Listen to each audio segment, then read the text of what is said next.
Right then, new video, and I'm going to take a look at some PSP titles. I thought I'd kind of get this one out there just because it's going to be a relatively easy one to do. There'll be no gameplay footage on this, just because the nature of it's a right pain to actually capture some footage easily. So you're just going to have to persevere with me and just hear me waffle on talking about the games that I've picked up. PSP is quite an interesting little shoot 'em up machine, really, and this kind of video will kind of highlight that a little bit. Tons of shoot 'em ups and a lot from Konami. So without further ado, let's crack on.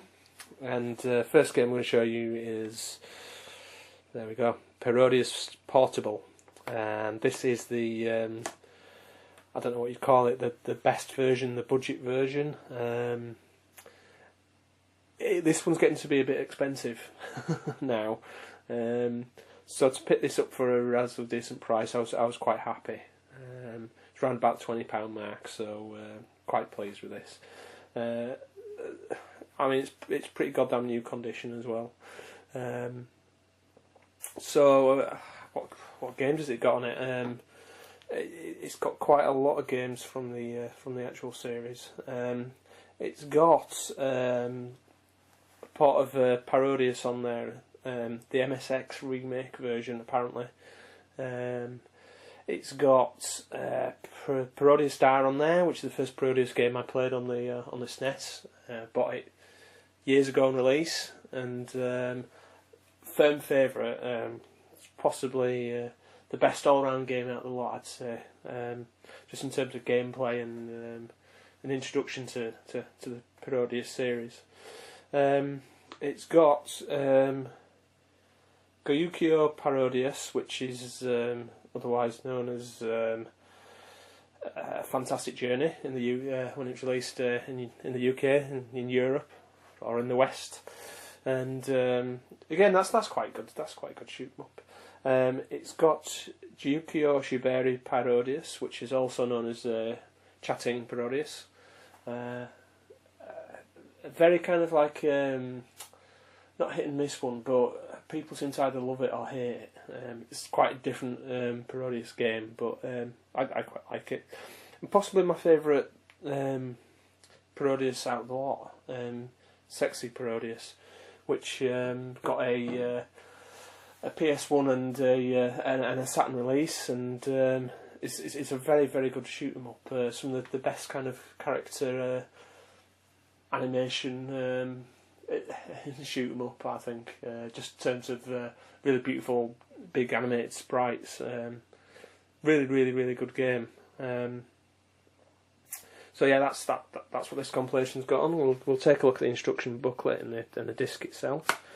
As you can see, even though it's the budget version, it's got a normal size manual in there. Original design.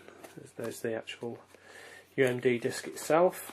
Shame none of these Japanese compilations, except for the Gradius one, made it to the West, really, because they're really good value for money for the amount of shoot 'em up fun you get out of them. So yeah, pretty kind of functional, just full colour manual, no kind of real original artwork in there as such. But yeah, still better than well, getting a manual nowadays is just impressive, the way that they kind of like they don't do them in modern games very much anymore. So next game I'm going to take a look at is another Konami compilation, and it's Salamander Portable. And you again look at the lovely artwork on the front cover. I guess the big draw for me in this compilation is Salamander 2, which the Salamander series always seems to be the poor cousin of the Gradius series, but Salamander 2 just brings it to an even level. It's a really, really good shoot 'em up. I believe it was the first Gradius or Konami shoot 'em up that used the Gradius power-up system that kind of you could double power up some of the weapons, so that you know you got more lasers, or you got more powerful lasers, and you got more bombs. Some really interesting boss battles in this one as well, and it kind of flips between horizontal and vert, which quite a few of the Salamander games do. But I highly recommend Salamander 2. It's absolutely fantastic. And on the compilation we've got the original Salamander on there. We've got Life Force, which we all know is the it's kind of like the remake of Life Force, of Salamander for the West. Similar and a very different game in the whole scheme of things. Yeah, Salamander 2, which I mentioned. It's also got a port of XXX on there as well, which is an unusual and kind of curious Konami shoot 'em up. It's very biomechanical. It's a bit like Gradius in the world of R-Type. Really good shoot 'em up, actually. Very accomplished. And it kind of eclipses the other games on this compilation, to be honest. Just because it's never been released anywhere else except on this compilation, so another good reason why to pick this one up. Another Japanese exclusive, and rounding off this compilation is there's a pot of Gradius 2 on there as well, just to not to pad it out, but just to kind of just to show a full breadth of games on there, to be honest.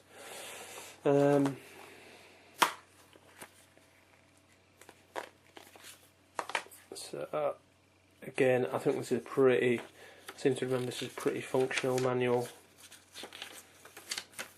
Yeah. Just going through all the options and the power-ups for the various games. So yeah, really good compilation. Again, one that seems to be quite expensive now, and there was a point when you could pick this up for kind of like 15 quid or something. I still picked this up quite cheap, but I did that through a contact that I've got in Japan. and third but not least, the last Konami portable collection I'm going to show you, and it's the TwinBee portable collection. Now it's one of the kind of like the Konami shoot 'em up series that seems to be a bit neglected, but I think it's a good series that stands up on its own, really, to be honest. It's a horizontal scroller, it's a cute 'em up, and you'll recognise TwinBee and WinBee from this game, as they appear in the Parodius series. So excuse me, on this compilation there's TwinBee, there's Detana TwinBee, Pop and TwinBee, TwinBee Yahoo, which I believe is the fourth TwinBee game. It's the most recent game in the series, which I'd never played before until I played this game. And it's got a remake of the Game Boy game TwinBee Da, which is it's a lovely little shooter on the Game Boy. I picked that up I'd say recently, last year as well, and I'll show that in a separate video. Yeah, again, another really good compilation, and never fails to disappoint. In fact, that one's actually in the PSP at the moment, by the look of it. So let me just check. Yep, it certainly is.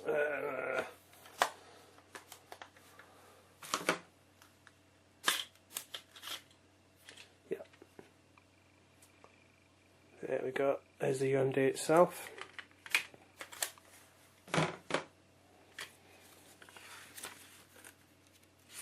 And again, similar format to the other compilations. Full colour manual, instructions for each game. So there we go. And yeah, it's quite a seminal moment when I picked that up, because now I've got all the 4 games in the Konami portable shoot 'em up series. Yeah, on a Japanese format. So that collection's complete now. Quite pleased about that. My copy of Grady's collection, which is upstairs, is a Japanese copy as well, and yeah, just so pleased to have those sets. Lots and lots of game for your money. Next game I'm going to show you is a PAL game I picked up for brand new for, I think it cost me £2, and it's BlazBlue, and it's Continuing Shift 2, I believe. Yeah, Continuing Shift 2. Big fan of the series. The opportunity to play the PSP version portably was one that I jumped at, and really surprised about the quality of the animation in this one. Feels like a fully blown what is it? A fully blown console fighting game. Very impressed with it graphically, and all the gameplay modes in there, and absolutely dirt cheap as well. And I can't remember what kind of job they did with the manual on this one. Oh dear. Yeah. Copy PAL release manual on this one. Yeah. Yeah, it's really poor. So again, you have to a quality beat 'em up. Check out the old BlazBlue. Last but not least, there we go. That is Cho Aniki, I believe it's called Zero on the PSP. Japanese only release. If you know any of the other Cho Aniki games, you know what to expect from this. And yeah, it's a shoot 'em up. It's quite pervy, and this is the limited edition Japanese version. One that took me an age to find at a price that wasn't ridiculous as well. Yeah, you get an extra soundtrack including the limited edition version, Japanese only release. Quite an accomplished shoot 'em up, this one actually. It's very average actually, I had to tell the truth, but in comparison to other Cho Aniki shoot 'em ups, it's quite playable. There we go. Yeah, it's all about bodybuilders is this game, and it's bizarre. Very kind of Japanese centric humour. I think it's probably bizarre for and very niche in Japan as well. Yeah, lots of kind of gay sexual innuendo, and just a sight to behold, just completely and utterly unique. In terms of the shoot 'em up, it's pretty average, but I still think it's better than most Cho Aniki shoot 'em up, most Cho Aniki games. Well, worth picking up. You can pick it up for a decent price, but again, it does show that the PSP is a good system if you're into collecting your shoot 'em ups. So I've worked on long enough. That's my PSP pickups. Next video will be it'll be another Mega Drive one. But for now, thanks for watching, and I'll see you in the next video. Goodbye.